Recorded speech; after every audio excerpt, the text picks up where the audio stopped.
Hello viewers, welcome back to my channel জয়াস kitchen. আজকে আমি তৈরি করে দেখাবো কাঁচা আমের পুডিং।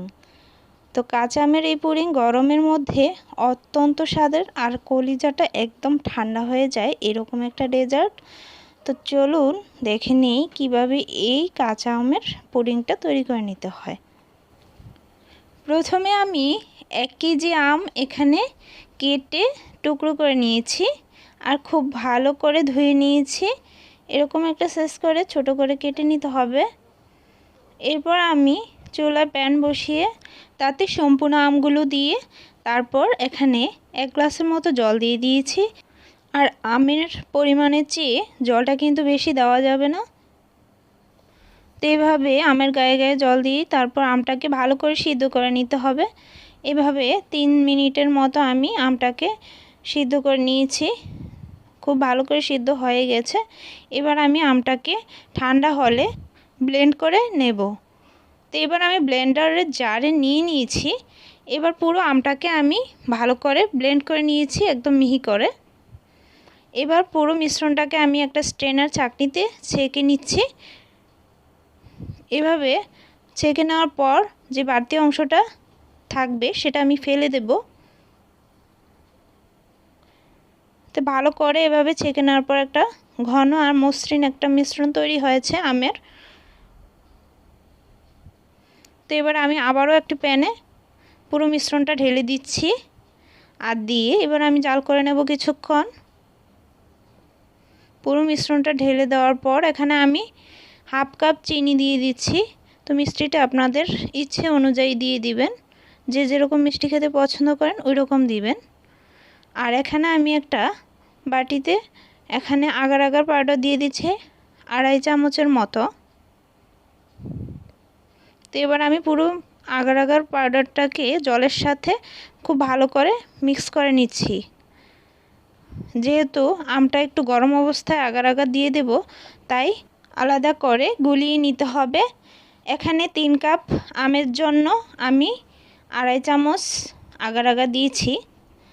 আর কিছুক্ষণ এভাবে জাল করে নেওয়ার পর আমি এখানে ফুড কালার দিয়ে দিচ্ছি গ্রিনটা। তো একটু জাস্ট একটু কালারের জন্য এই ফুড কালারটা দেওয়া, দিলে কালারটা একটু সুন্দর আসবে, সেজন্যই কিন্তু কালারটা দিয়ে দেওয়া। আপনারা চাইলে এটা স্কিপ করতে পারেন। তো এভাবে ভালো করে 3 থেকে 4 মিনিটের মতো ফুটিয়ে নেওয়ার পর আমি এটা নামিয়ে নেব। তো এভাবে মিশ্রণটা কিন্তু তৈরি হয়ে গেল। এবার পুরো মিশ্রণটাকে আমি এরকম একটা স্টিলের ট্রেতে নিয়ে নিচ্ছি। আপনারা চাইলে যে কোনো পাত্রেই বসিয়ে নিতে পারেন। তো এভাবে আমি পুরো মিশ্রণটাকে ঢেলে দিলাম আর এভাবে আমি নর্মাল ফ্রিজে রেখে দেব 1 ঘন্টার জন্য। তো 1 ঘন্টা পর আমি জেলিটাকে ফ্রিজ থেকে নামিয়ে নিলাম আর এরকম জেলি হয়ে গেছে। তো পুরো মিশ্রণটাকে আমি এভাবে ফ্রিজ করে কেটে নিচ্ছি। এভাবে যখন কাটা হয়ে যাবে তারপর আমি একটা সাইডে এই জেলিটাকে রেখে দিব। আর আমি এদিকে চুলায় একটি কড়াই বসিয়ে তাতে আমি দুধ জাল করে নেব। এখানে 500 ml দুধ দিয়েছি, আপনারা চাইলে দুধটা বাড়িয়ে দিয়েও করতে পারবেন। তো এখানে আমি হাফ কাপের থেকে একটু কম চিনি দিয়ে দিচ্ছি। আর এখানে আগার আগার পাউডার আমি দিয়ে দিচ্ছি 2.5 চামচের মতো। তো এবার আমি হ্যান্ড বিটারের সাহায্যে পুরো মিশ্রণটাকে কিন্তু ভালো করে নেড়ে নিচ্ছি। যেহেতু এখনও চুলার জাল দেইনি, ঠান্ডা অবস্থায় আমি এটা আগে মিশিয়ে নিলাম। তো এবার আমি চুলা জাল করে নিচ্ছি। আবারও বলছি, পুরো মিশ্রণটা কিন্তু আগার আগার পাউডার দুধের সাথে যখন ঠান্ডা অবস্থা থাকবে তখনই মিশিয়ে নিতে হবে। তারপর এভাবে জাল করে নিতে হবে 3 থেকে 4 মিনিটের জন্য। তো এভাবে 3 থেকে 4 মিনিট জাল করে নিলেই এনাফ। তো এবার আমি পুরো মিশ্রণটাকে গরম অবস্থায় কিন্তু এখানে জেলির সাথে দিয়ে দেব। তো আগে যে আমের জেলিটা করে রেখেছিলাম সেটা এখানে আগে ঢেলে নিচ্ছি। আর দুধটা কিন্তু গরম অবস্থায় এর মধ্যে ঢেলে দিতে হবে, না হলে কিন্তু আগেই জমাট বেঁধে যাবে। তো এবার আমি ভালো করে পুরো মিশ্রণটাকে নেড়ে দিচ্ছি।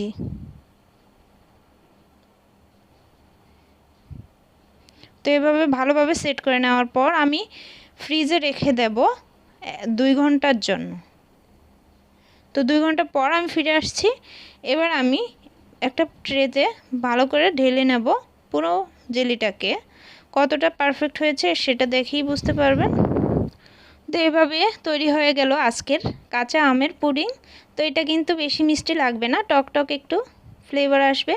তো এই রকম গরমের সময় কিন্তু এরকম কাঁচা আমের পুডিং খেতে সত্যি প্রশান্তি লাগে, আর কলিজাটা একদম ঠান্ডা হয়ে যায়। আর ঠান্ডা ঠান্ডা ফ্রিজে রেখে আপনারা চাইলে 1 সপ্তাহের মতো সংরক্ষণ করে তারপরে এই পুডিংটা খেতে পারবেন। তো পরিবারের সবাই, ছোট বড় সবাই খেতে পারবে, অনেক পছন্দ করবে। তো আজকের রেসিপিটি যদি ভালো লেগে থাকে তাহলে অবশ্যই আমার চ্যানেলটি সাবস্ক্রাইব করে দিবেন। ধন্যবাদ সবাইকে।